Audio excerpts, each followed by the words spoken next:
बच्चों, पिछले वीडियो में आपने मीराबाई के जीवन परिचय और उनकी रचनाओं, साहित्यिक परिचय के बारे में जानकारी प्राप्त की। अब हम इस वीडियो में पदावली, जो हमारे पाठ्यक्रम में संकलित है, पदावली के कुछ पद यहाँ दिए गए हैं जिनकी व्याख्या आपको बताई जाएगी।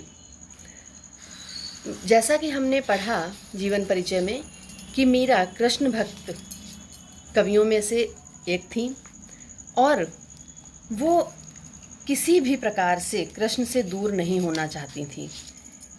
मीरा की भक्ति दाम्पत्य भाव की भक्ति थी।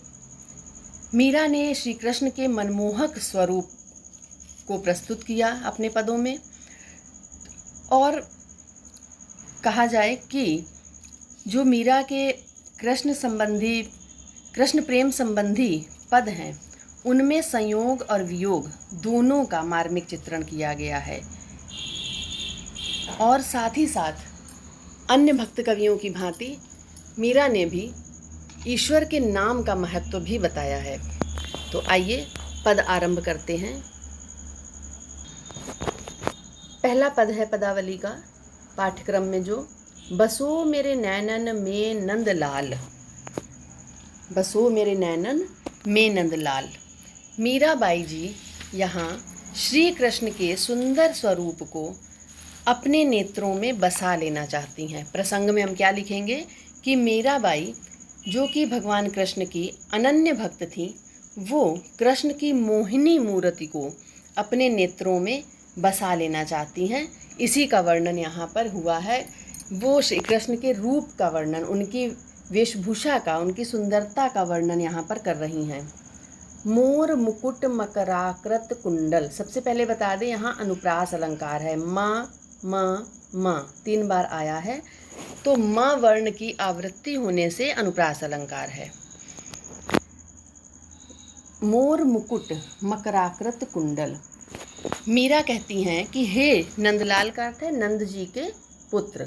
हे नंद जी को प्रसन्न करने वाले नंद जी के पुत्र श्री कृष्ण, आप मेरे नेत्रों में बस जाइए, निवास कीजिए।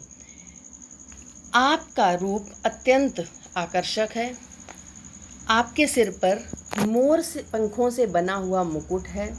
मकराकृत, मछली की आकृति के। मकर का अर्थ है मछली, आकृति का अर्थ है आकृति के, शक्ल के। मछली की आकृति के कुंडल आपके कानों में पहने हुए हैं। आपने कानों में मछली की आकृति के कुंडल पहने हुए हैं जो अत्यंत सुशोभित हो रहे हैं। अरुण तिलक दिए भाल। भाल का अर्थ है मस्तक, अरुण का अर्थ है लाल, तिलक।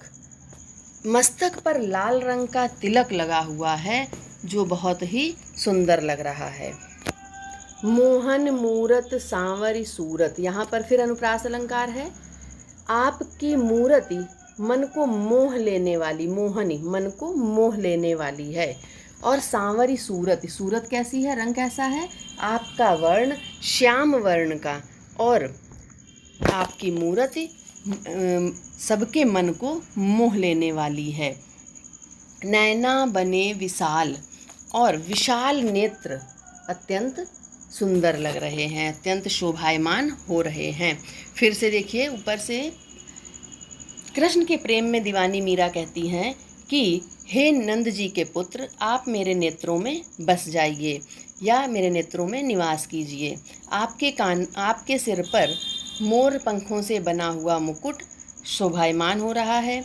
आपके कानों में मछली की आकृति के कुंडल सुशोभित हो रहे हैं, और मस्तक पर लाल रंग का तिलक लगा हुआ है।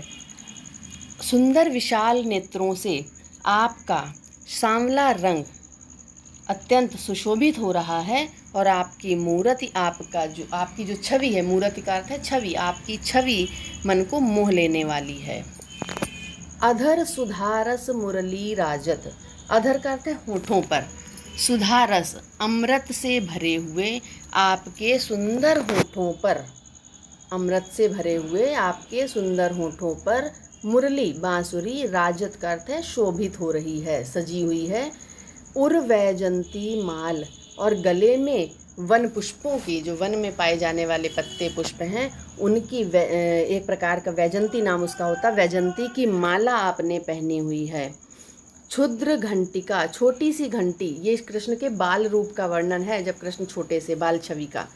कटि तट शोभित, कटिका अर्थ है कमर में, आपके कमर में बंधी हुई करधनी के किनारे पर छोटी सी घंटी अत्यंत सुशोभित हो रही है। जो करधनी में छोटी छोटी घंटियां बंधी हैं वो सुशोभित हो रही हैं। और नुपुर सबद रसाल, और आपके चरणों में बंधे हुए, आपके जो पैरों में, नुपुर का अर्थ है घुंघरू, आपके पैरों में जो पायल बंधी है उनके घुंघरुओं की ध्वनि, शब्द का अर्थ है शब्द, ध्वनि, रसाल, बहुत ही रसीली, बहुत ही आनंदित करने वाली प्रतीत होती है। मीरा प्रभु संतन सुखदाई भगत वचल गोपाल। मीरा कहती है कि हे प्रभु, आप संतों को सुख देने वाले और भक्तवत्सल, भक्तवत्सल अर्थात भक्तों से प्रेम करने वाले गोपाल श्री कृष्ण, आप मेरे नेत्रों में बस जाइए। तो यहाँ पर प्रसंग आपको बता दिया गया था कि मीरा श्री कृष्ण को अपने नेत्रों में बसाना चाहती हैं। श्री कृष्ण की बाल छवि का सुंदर वर्णन किया है यहाँ पर।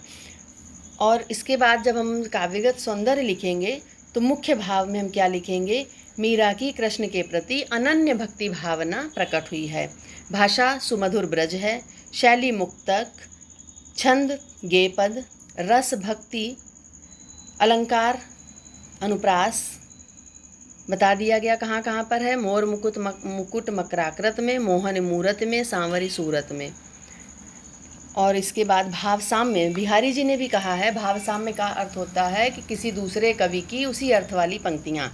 बिहारी जी ने भी कहा है, शीस मुकुट कटिका छनी, कर मुरली उर्माल, इह बानक मोमन सदा, बसो बिहारी लाल। तो ये पहले पद की व्याख्या थी। अब आगे दूसरा पद पढ़ते हैं। पायो जी मैंने राम रतन धन पायो, पायो जी मैं तो राम रतन, मह लिखा, देखिए राजस्थानी का शब्द है ये, और पायो ब्रज का शब्द है। राम रतन धन पायो। इस पद में अन्य भक्त कवियों की तरह मीराबाई भी ईश्वर के नाम की महत्व की चर्चा करती हैं, ईश्वर के नाम का महत्व बताती हैं कि ईश्वर की भक्ति करने में अगर हमने नाम का स्मरण किया सच्चे मन से तो निश्चित ही हम इस संसार सागर से पार हो सकते हैं। मीरा क्या कहती हैं? मीरा कहती हैं कि मैंने तो ईश्वर के नाम रूपी रत्न को पा लिया है। कौन सा रत्न पाया? कौन सा खजाना पा लिया इन्होंने? राम रतन, राम नाम रूपी रत्न पा लिया है, अर्थात ईश्वर के नाम रूपी रत्न को पा लिया है। वस्तु अमोलक दी मेरे सतगुरु, और ये कहाँ से मिलता है? सच्चे गुरु से। इन्होंने भी अन्य भक्त कवियों की तरह गुरु को महत्ता दी है। यहाँ कृपा कर अपनायो।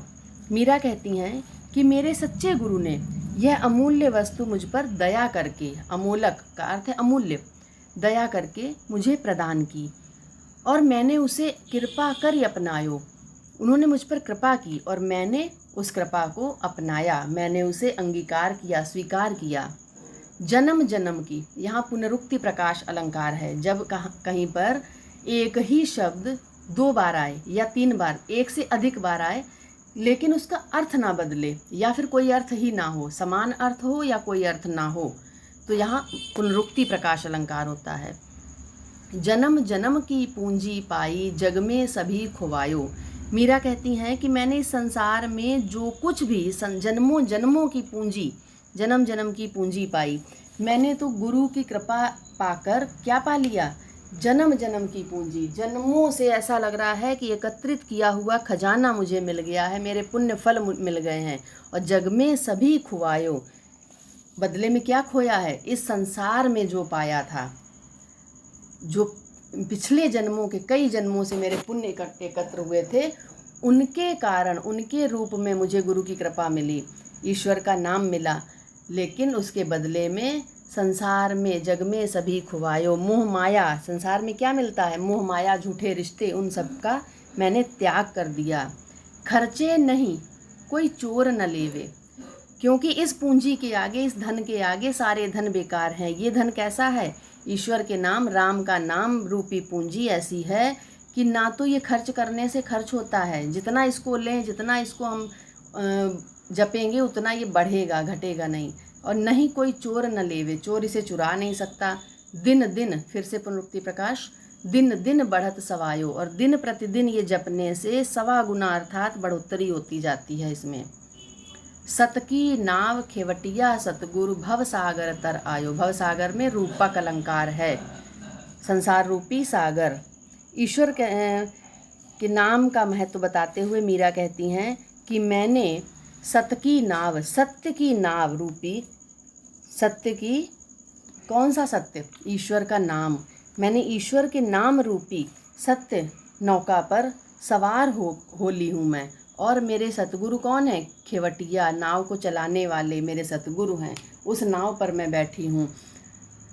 सत्य की नाव है और केवट मेरे सतगुरु, केवट होता है नाव को चलाने वाला, पार लगाने वाला। भव सागर तरियायो, और मैं उसी नाव के सहारे इस संसार रूपी सागर से पार हो ली हूँ। मीरा के प्रभु गिरधर नागर हरस हरख हरख जस गायो। मीरा कहती हैं कि मेरे तो, अंत में क्या कहती मीरा? मेरे तो प्रभु श्री गिरधर नागर हैं और उन्हीं का यश में, जस तद्भव शब्द है, इसका तत्सम है यश, उन्हीं का यश में हरख हरख, पुनरुक्ति प्रकाश अलंकार, उन्हीं का गुणगान, उन्हीं का यश मैं प्रसन्नतापूर्वक गाती हूँ, गा रही हूँ। तो यहाँ पर भी काव्यगत सौंदर्य हम क्या लिखेंगे कि इस पद में जो मीरा कृष्ण की अनन्य उपासिका थी वो राम नाम रूपी रतन की चर्चा करती हैं। यहाँ पर राम नाम से तात्पर्य कौन से राम से है? घट घट व्यापी, जो कण कण में बसने वाला राम है। दशरथ के पुत्र राम नहीं, जो कण कण में बसने वाला राम है। रूपक, अनुप्रास और पुनरुक्ति प्रकाश अलंकार हैं। भाषा राजस्थानी मिश्रित ब्रज है। शैली मुक्तक है। छंद गेय पद है। रस शांत और भक्ति है, क्योंकि जन्मों जन्मों की बात की गई है इसलिए यहाँ पर शांत रस भी आ गया। और जब भक्ति रस है, शांत है, तो प्रसाद गुण हो जाएगा। शब्द शक्ति, अभिधा और लक्षणा। तो 2 ही पद हम आज की वीडियो में पढ़ेंगे। इसके आगे के पद आपको अगले वीडियो में दिए जाएंगे। धन्यवाद।